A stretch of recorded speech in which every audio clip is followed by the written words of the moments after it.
Since I started working at this shopping center, those mannequins have always creeped me out. They stand silently in the shop windows, expressionless, as if staring at you with their hollow eyes. Every time I walk past them, an inexplicable chill runs down my spine. At first, I thought it was just my disdain for the job. After all, they were just plastic models. But as time went on, I realized it wasn't that simple. In the dead of night, I would hear strange sounds, faint moans, low cries, and eerie scraping noises. But every time I followed the noise, I found nothing. I chalked it up to the natural sounds of the building or the noises from the plumbing system. The turnover at the shopping center was high, especially after the holidays. The manager always said it was because employees like to seek new opportunities after the festive season. However, what struck me as odd was that every time an employee left, the manager would frequently appear near the shop windows, carefully inspecting the mannequins. They were scattered throughout the mall, striking various poses in different clothing stores and windows. During the day, these models looked unremarkable. But at night, when the mall's lights went out and only the emergency lights remained, they became unsettling. Sometimes, I felt their eyes were following me. Sometimes, I swore I saw their fingers twitch. Even worse, I often felt their expressions change, from blank to contorted in pain, then to despair. Every time I took a closer look, they were back to normal. I began to wonder if I was too tired and hallucinating. I told my colleague Tom about these strange occurrences. He was an old security guard in his 50s who had worked at the shopping center for nearly 20 years. After hearing my description, his face turned pale. He stammered but said nothing. His reaction was clearly problematic.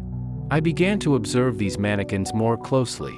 Some of the models' skin looked too realistic, showing fine pores and wrinkles. Some of their eyes seemed to reflect light like real eyes, and some models' nails were actually growing. I started recording the position and posture of each mannequin, hoping to find a pattern in their changes. I also secretly checked the mall's employee records. Over the past 5 years, many employees had suddenly resigned without any warning or explanation. Even stranger, most of these resigned employees were young and attractive. From recent data, it appeared that every time an employee resigned, a new mannequin would appear in the mall. My suspicions grew stronger. One night, I gathered my courage and sneaked into a high-end clothing store. I cautiously approached a particularly realistic-looking female mannequin. She was wearing a red dress, with golden hair falling over her shoulders, and a smile on her face. I reached out and gently touched her arm. At that moment, a chill ran down my spine. The mannequin's skin felt warm and soft, like real human skin. Listening closely, I could even hear faint breathing. The sound was very light but definitely came from the mannequin. I leaned closer to her face, and suddenly, her eyelids twitched slightly. I was so scared I almost screamed, hastily covering my mouth. I trembled and backed away. Just then, I heard footsteps. Someone was coming. I quickly hid behind a row of clothes racks.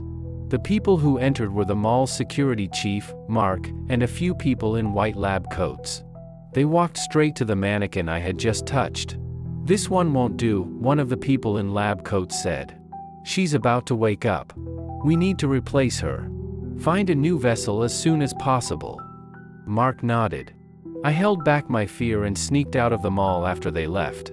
Those conversations replayed in my mind over and over. I felt I had to do something. The next morning, I forced myself to go to work, pretending everything was normal. I began to observe everything around me more closely. Every passing customer, every busy employee, even every security colleague, could be part of this terrible conspiracy. What made me even more uneasy was the new cashier, a young girl in her early 20s. I thought they were about to get a new mannequin. As the days passed, my paranoia grew exponentially. They couldn't shake the feeling that they were being watched, not just by the mannequins, but by everyone around them. The new cashier, Sarah, seemed particularly suspicious. Her movements were too fluid, her smile too perfect, almost as if she had been molded that way. One afternoon, while on their break, I decided to approach Sarah. As they neared the counter, they noticed something odd about her skin. Under the harsh fluorescent lights, it seemed to have an unnatural sheen, almost like plastic.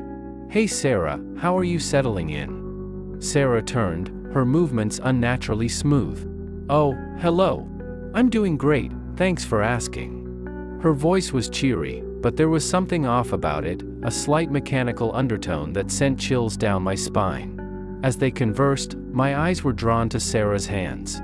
Her fingernails, which had been perfectly manicured yesterday, now appeared to be slightly longer.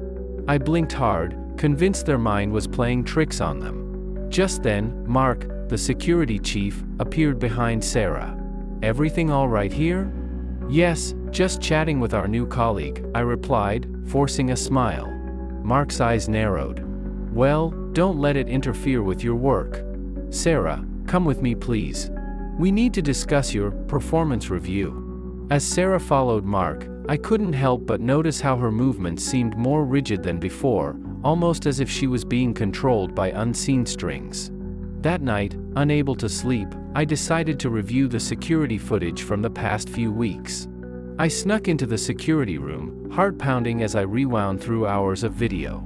What I saw made my blood run cold. In the dead of night, when the mall should have been empty, shadowy figures moved through the corridors. They appeared to be carrying something, or someone, towards the storage areas where the mannequins were kept. As I leaned in closer to the screen, they noticed something even more disturbing. Some of the mannequins in the shop windows were moving.